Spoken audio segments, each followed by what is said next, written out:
और अंदाजा लगाइए कि भोजन आता कहां से है। मुझे पता है आप इसका जवाब दे सकते हैं। हाँ, हम पशुओं और पौधों से भोजन पाते हैं। आइए भोजन के स्रोतों के बारे में विस्तार से जानें। आओ सीख। परिचय। प्रिय दोस्तों, क्या आप जानते हैं कि हम भोजन क्यों करते हैं? बिल्कुल सही।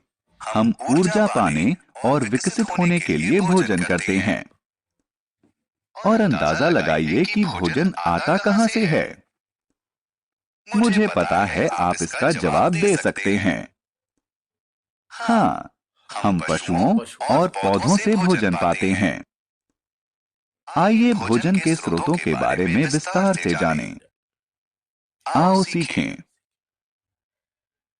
भोजन के स्रोत के बारे में बताना। हमें भोजन देने वाले पशुओं और पौधों के बारे में चर्चा करना। शाकाहारी, मांसाहारी और सर्वहारी को परिभाषित करना। पौधे हमें भोजन देते हैं। प्रिय दोस्तों, हम जानते हैं कि पौधे भोजन का एक महत्वपूर्ण स्रोत हैं। वे हमें फल, सब्जी और अनाज देते हैं।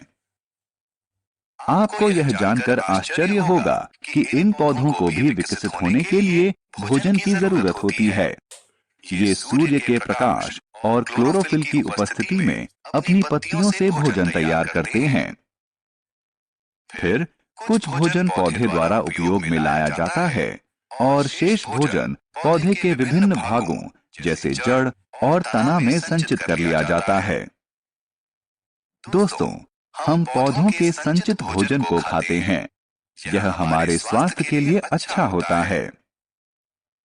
बहुत से पौधे अपने फल में भोजन संचित करते हैं। कुछ पौधे ऐसे हैं जो अपनी पत्तियों में भोजन संचित करते हैं।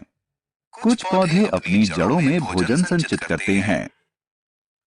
कुछ पौधे अपने तने में भोजन संचित करते हैं। कुछ पौधे अपने बीजों में भोजन संचित करते हैं। हम इन बीजों जैसे चावल, गेहूं को खाते हैं। भोजन के लिए पशु। अब एक दूसरे महत्वपूर्ण विषय की तरफ चलते हैं। जानवर भोजन का एक महत्वपूर्ण स्रोत हैं। कुछ पशु जैसे गाय, बकरी, भैंस और ऊंट हमें दूध देते हैं। दूध में विटामिन और खनिज होते हैं जो हमारे विकास के लिए बहुत आवश्यक होते हैं। दूध का प्रयोग विभिन्न दुग्ध उत्पादों जैसे पनीर, मक्खन, घी, दही और आइसक्रीम बनाने में होता है। दोस्तों, कुछ पशु जैसे मुर्गी और बतख अंडे देते हैं। कुछ पशुओं जैसे मुर्गी, बतख, भैंस, बकरी और मछली का मांस भोजन के रूप में प्रयोग किया जाता है। पशुओं के प्रकार।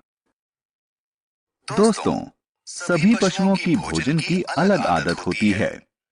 भोजन की आदतों के आधार पर पशुओं को 3 प्रकार में बांटा जाता है।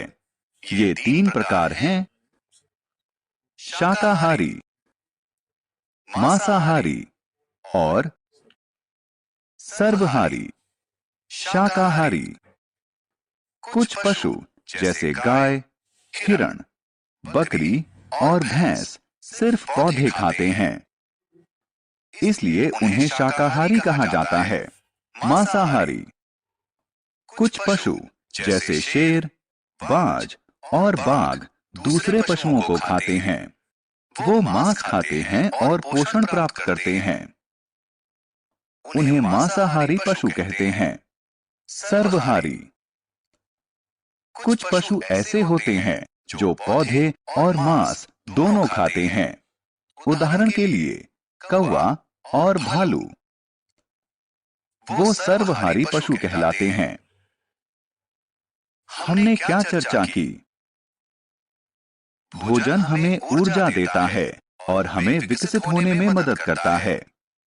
हम पौधों से फल, सब्जी और अनाज पाते हैं। हम पशुओं से दूध, अंडे और बहुत से दुग्ध उत्पाद पाते हैं। जो पशु पौधे खाते हैं उन्हें शाकाहारी कहते हैं। जो पशु मांस खाते हैं उन्हें मांसाहारी कहते हैं। जो पशु पौधे और मांस दोनों खाते हैं उन्हें सर्वहारी कहते हैं।